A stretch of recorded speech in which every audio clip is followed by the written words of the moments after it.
What's going on, guys? Welcome back to a very special episode of the Lion's Den. My name is Jack, and joining me today, my good friend, my brother, homie, JessTiv. How you doing?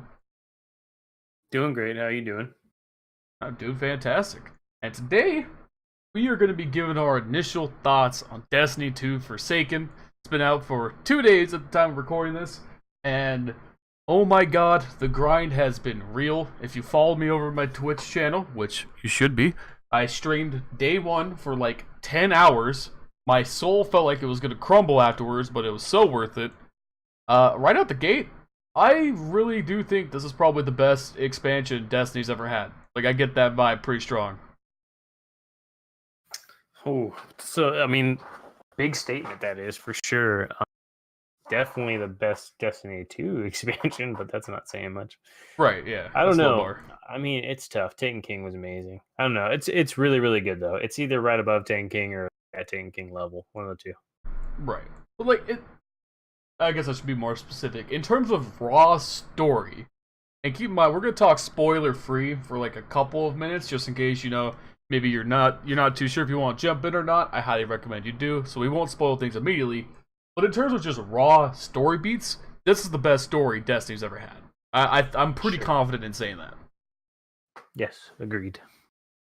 I mean, I think the argument of, is it, you know, the best gameplay, it's one of those things where Destiny just kind of has its same core gameplay loops, and it's really hard to make a varied, like, a variation on this system.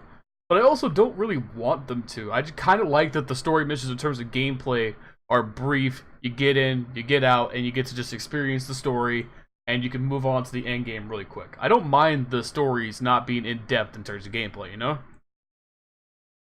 Yeah, I agree. I felt like, you know, okay, with the exception of the 5 adventures you have to do, I feel like we could have subbed in another really good story mission there. That would have been a little bit better. But I don't mind when the story is short, because I do feel like from point A to point B, I felt like there was a solid, coherent story, and it was very exciting with characters we all know and love. Yeah, 100%. I think the voice acting in this expansion, probably like the pinnacle in terms of Destiny 2 voice acting. I mean, obviously, if you've been following any news about Forsaken, you know what the main story beat is. And again, we won't talk about it for probably another minute or so. But that story beat's delivered very well.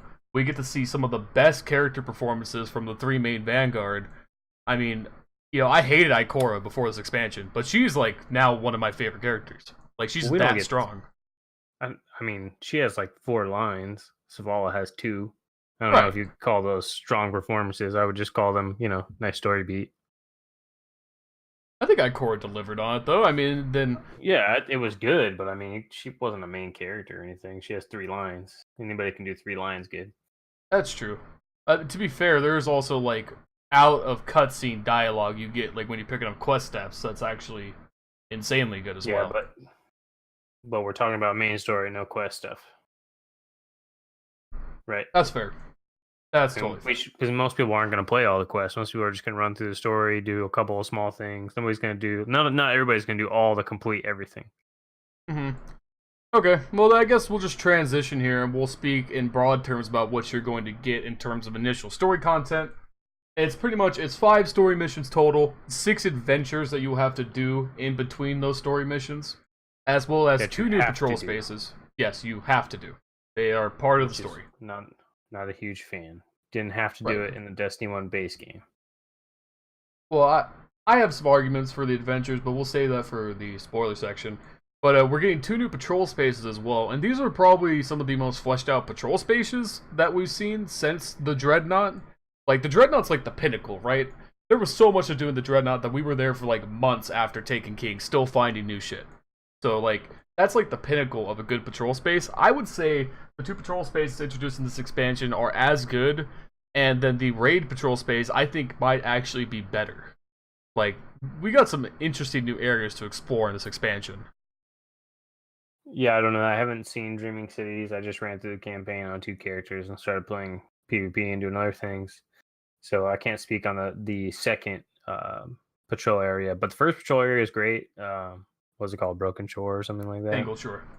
Tangled Shore. Yeah, it's really good. I think it's very interesting. It looks really good. Obviously, the reef stuff's always been most people's favorite thing because it's the most ominous and it looks really cool. So yeah, I thought it was awesome. It's got, as the kids say, the proper aesthetic, 100%. Yeah, aesthetics. Alright, so at this point, we're just going to go ahead and dive into full spoilers. This is your last warning. If you want to go in blind, I suggest you leave the video now. Make sure you drop a like, though. Maybe subscribe to the channel. Really helps out. Anyway, obviously, the biggest story being this expansion. It's been teased since we first got the expansion revealed to us. Cayde 6, the best character in Destiny, is killed off. And I was really worried about the delivery of someone so important and so pivotal to like the enjoyment of the series being taken away. But I think the death and the subsequent story that follows is incredibly well delivered. It's honestly really, really good. Yeah, I agree 100%. I think my biggest fear is that they showed the death scene before the game came out. And I figured we were just going to jump in there and not really get much Cayde at all. But really, we get like a full mission with Cayde kind of fighting alongside with him. Great dialogue, great funny moments, good shit all the way up until he dies. And it's like, okay, so at least we get to have a good ride all the way to the end. And then we jump into the game and like the main problem we're dealing with is Cayde's dead. Yeah. And then not to mention, I mean, on the way out the door, Cayde is probably in his best, like career best form in terms of like comedic timing, his dialogue. Like he is so on point. And I think it's a really proper way to send him out that he's like at the pinnacle of what he can deliver in terms of his character. Like that first mission is amazing. It's nothing short of amazing. Yeah, I think the way he's animated in this is probably the best he's ever been like portrayed. Like I think that his voice lines have always been amazing and some of the mannerisms match. But this is like nailed it. Like the mannerisms, the way he's animated is just incredible. Okay. So let's talk about the main conflict. Past Cayde being murdered. Cayde is obviously murdered by Uldren Sov, who, if you remember from Destiny 1, is the Queen's brother. He's one of the main Reef leaders. He's also a sneaky son of a bitch, and now he's back to ruin our day. And he's now leading the new enemy faction, the Scorn, which are like these zombified Fallen, led by these 6 Barons, who are like just bosses that you will fight throughout the campaign. And all of the Barons are incredibly unique, with unique mechanics and personalities, and they're not just like bosses at all. Like they all have like some interesting dialogue. The lore has some interesting stuff going on behind them as well. It's like when they killed Cayde, they managed to successfully make a very impactful villain out of all of them. Like you wanted to chase them down. You were like, people wanted to seek vengeance, right? They did their job of making the villains worthy of being hated, right? I felt that way about Uldren Sov. I didn't really care about the Barons personally. I do think it's cool to have like they all had like their own unique like mechanic. Like each one had their own thing. Like one was a sniper, one was a bomber, one was like a trickster. Those things are cool. But I didn't feel anything towards them. I was more Uldren Sov based for sure. Right. And like the main crux of the story is that we're trying to avenge Cayde and reclaim the Ace of Spades. Obviously, Cayde's titular weapon, famous exotic from D1. We'll talk about the Ace of Spades a little more in depth later in the video because we do obviously eventually get it back. And the quest for it is interesting with an amazing final mission. And the gun itself is probably one of the best PvP guns in the game right now. So it's really cool that the Ace of Spades isn't just worthless like it used to be. Like, I'm happy that's not what it ended up being. I'm also happy it's not an exclusive. I mean, the exclusive guns are cool. Right. But in Destiny 1, it was a Hunter exclusive. So definitely cool to see everybody get to use it. Yeah. I think it just, what I found the most interesting about the story was that they managed to deliver a really nice twist here, where initially, for the first 3 missions, up until you start hunting down the Barons, the main villain is very obviously Uldren. Your main quest is to get revenge on Uldren. But then you start to get these really amazing cinematics showing that Uldren is seeing like the visions of the Queen, of Mara Sov, who has been missing since the Taken King. And you just get such a sinister and really vicious vibe from Mara Sov in terms of the voice acting and the portrayal in these cutscenes, that you start to get the vibe that Uldren may not be the main villain in this. And I almost don't even want to talk about the twist in the final mission because I was really, really surprised to see where it went, and I thought it was delivered very well. Yeah, definitely surprised me. I never thought for a second that the queen could be alive, because, I mean, pretty much firmly see her die, sacrificing herself to save some of the Awoken in Destiny 1, so I was definitely surprised to see her back and see what they were going to do to allow her to be back, and I'm pretty satisfied with the way they did it.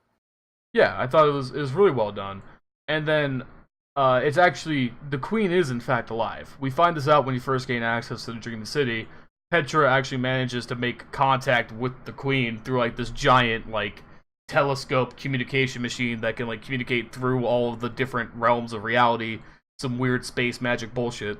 But Mara does talk to us at the very end of the unlocking of the Dream City. So she's alive. It's just cool that they kind of baited her out like this for a twist. From what you just said, it doesn't sound like she's actually alive. She's in like a different dimension. My understanding is she's in the Ascendant realm. It's like some deep lore shit that I don't want to get into because it's very complicated. But technically, I would call she that is. Dead. Well, Different realm. You're in a different realm. You're not in our realm. I have to go to a different realm to see you. You're dead. right, but she still exists. She's not gone. She doesn't exist in our realm. She exists in another. All right, you know what? I don't want to throw down right now over semantics. Let's say heaven's real. Would you call that person alive? Oh my god, this is not the same, bro. I'm just saying. It's not the same. It's exactly the same. Not the same. Put it in the comments. Yeah, leave it in the comments down below. Do you think Jesse's wrong? Because he is. She's not dead. She's dead. Go ahead, keep going. 100%. Anyway, what's interesting to me about the story is that, like I said earlier, the gameplay definitely takes a backseat here. I think we get by far and away the best cinematic cutscenes in Destiny that we've seen. Some amazing dialogue, some like really, really heavy dialogue also. Like there's a lot of emotion behind all of the major cutscenes in this expansion, whether it's Petra, Ikora, Zavala, our Guardian herself breaks their vow of silence 2 times, which is pretty insane. Like, there's a lot of heaviness going on into the ambience of the story that I really enjoy. Yeah, I mean, I'm a Destiny purist, so I mean, Guardians don't talk anywhere other than vanilla Destiny and now Forsaken, so that's just strange to me. Like, if you're gonna do it, give me an excuse. Give me some kind of excuse. Yeah, I kind of do like the angle, though. It was like, this event was shocking enough to break a 5-year vow of silence. How much shit have we done? Yo, but they touched Cade, dude. They harmed Cade. That's too far. No. Well, so like we said, the story's very consolidated. And what I like about it is that it's short, but delivers on all the main emotional beats. And then it opens up into the post-game. And what I really like about what they've done this time around is that the light level grind is not as severe as it has been in past expansions. Like, I was able to get to the soft cap relatively quickly, considering that I played all throughout Warmind and I was at the previous level cap. I was there by the end of the first day. Jesse did not play much Warmind, and he's already almost at the soft cap himself within 2 days. And if this was like a Taken King, who knows where Jesse would be in terms of the light level. The light level grind was really severe in past expansions. They definitely made it a lot more rewarding in terms of like the minute-to-minute actual power grinding. Yeah, I mean, for me, I'm just trying to get through the levels and get the Ace of Spades so I can play PvP because I want to use that gun. So to get 2 characters through the campaign and have the Ace of Spades at this point in time, 2 days later, I'm feeling pretty great. Yeah. And then what's most interesting to me, being that I engage a lot more with the PvE content than Jesse does, is that the game immediately opens up into a bunch of quests, a bunch of bounties, and a bunch of new gear and exotic quests. Like, I've already gotten the exotic quest for the Chaperone. I've already done the exotic quest for the Ace of Spades. And it's clear that there are other exotic quests coming, as well as hidden exotics that we just have to be able to find in the world. They've done a good job here, I think, of not just handing you all the exotics, like Destiny 2 Vanilla. The exotics are really rare in this expansion, and it feels like you really got something unique when you do get them. I like that change. Yeah, I haven't seen a lot of people, exotics just kind of floating around in PvP and stuff. I'm also, perusing Twitter every now and then. I'm not seeing too much new stuff, so I assume they're out there. They're just hard to get. Yeah. And then in terms of post-game, I think the best thing they've done with this expansion is that they've introduced like a Radiant quest for each of the major game modes. Like there's 2 Radiant Crucible quests for 2 top-tier legendary weapons. There's a Radiant quest in Gambit for an exotic hand cannon. And there's stuff that you can track and visibly see where you are at and make substantive progress towards, while also being like a healthy mix of chasing random rolls again. Like there's a real good mix of what you're hunting for in this expansion. And it makes like all of the loot drops now matter, but at the same time you don't feel like you have nothing to do because you could be grinding for specific quests. I really like the flow they have going on with the post game right now. Yeah, I think it's great. I think just random rolls in general, like now that on my 55th Better Devils, I don't have to be super bummed. I can go, oh, I wonder what it's got on it, you know? Yeah, and then not to mention that I think they made a really smart choice with how they re-implemented the random rolls, in that it's not like every perk is available on every gun. They've really consolidated how many perks are available, so like, you don't have to feel like you have to grind for 23 fucking days to get the God Roll AS Luna. You have a decent chance at getting it pretty quick. You know? Yeah, for sure. I think the grind's good right now. Yeah, I think the grind is really good. We'll save a lot more of the Crucible and like the Gambit and balance talk for our brand new Crucible-based podcast called SnapShot, which you can find links down in the description. I highly recommend you follow it. We'll be streaming that every week, even though we messed up on the first VOD. Don't want to talk about it. I mean, overall, initial impressions of Forsaken is I think it's an incredibly strong expansion. We are only scratching the surface, and it seems like there's so much hidden stuff to do that we're going to be finding out over the next few months even. And it's just going to keep on delivering, and there's going to be like no content drought between Forsaken and the first annual pass DLC in December. That's the vibe I get right away. Oh, I could easily play this game for 2 months without having any content. Yeah. I think they made Crucible decently fun, even though, you know, maybe it's just because we're tryhards, it gets annoying. It's still fun. It's still fun, but there's just a lot of stuff that's lame that hopefully gets touched, especially power weapons in general. Yeah.